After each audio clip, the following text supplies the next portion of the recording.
Hello, my name is Eric Campbell. This is for class FTE 217, week 7 assignment. We're going to go over a few things. I'm going to flip you around. Be right back.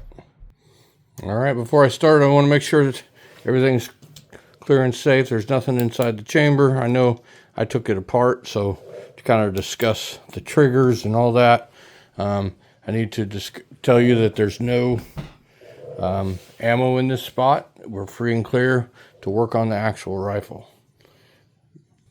Well, the first part, reflecting when trigger work is necessary. Basically, I assume that trigger work is necessary when the customer wants it. So if maybe there's too much travel or it pulls too hard, the customer wants it to pull less. If it's pulling too, if it's pulling too hard, it's never a good thing. So you back it off.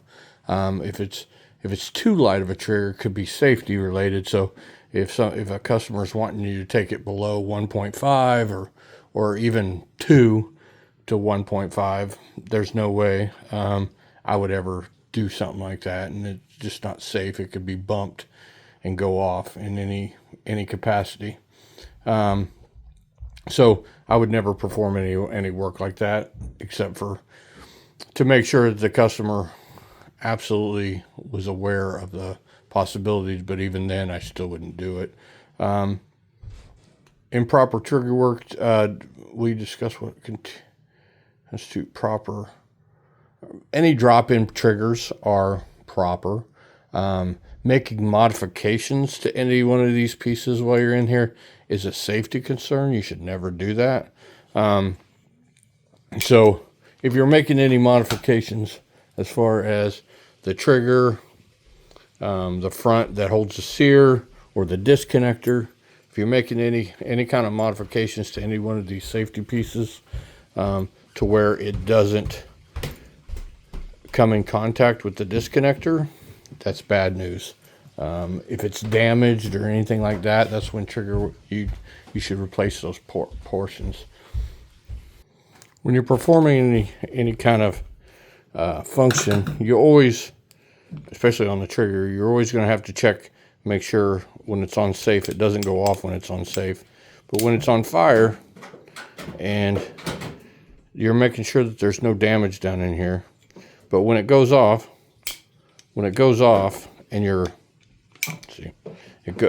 always have to check the disconnector to make sure it's holding the hammer correctly. So when you pull the trigger and you hold the trigger and it comes back and it recocks, all right, and you still got to hold the trigger, it's not releasing anything. But when you do release, you make sure you hear that click to where the disconnector is holding the actual hammer from going off, and the trigger has to reset every time. So that's kind of some of the stuff that you're looking for. And you're looking for damage on the inside, any of the pins, any modifications. Maybe you took it apart and somebody cut the disconnector portion off, so the disconnector can't hold the hammer. So it could try to either fire fully automatic or whatever the case may be, or making any kind of modifications here. So it doesn't hold on to the sear. You don't want that to be that kind of unsafe environment. So basically, any drop-in trigger is, even though it's drop-in, it might not be safe. So you're always checking trigger pull, how much it takes. I actually got this from Wheeler. This particular rifle right here has got a 4.5 trigger pull. But some of these adjustable triggers will let you set them to almost nearly nothing. And it's just about how the customer feels about the amount of travel that they're receiving when they pull the trigger. Kind of slop. This one doesn't have a lot of slop in it.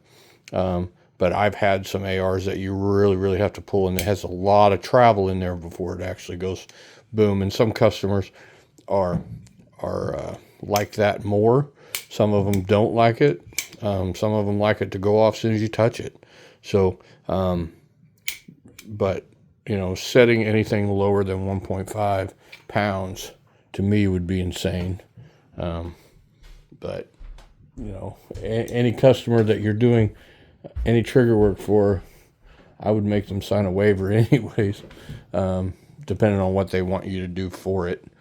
But when you're taking these apart to inspect them, you're inspecting that there's no damage on the disconnector, the trigger, the assembly, the trigger face, the hammer pins, hammer springs. And if any of that stuff's been modified or whatever, replace it. Especially if you're the one doing the work, it's got your name on it. With it back together, we're still making sure that it's safe before we do anything. No rounds in the chamber, stuff like that. Go ahead and close it.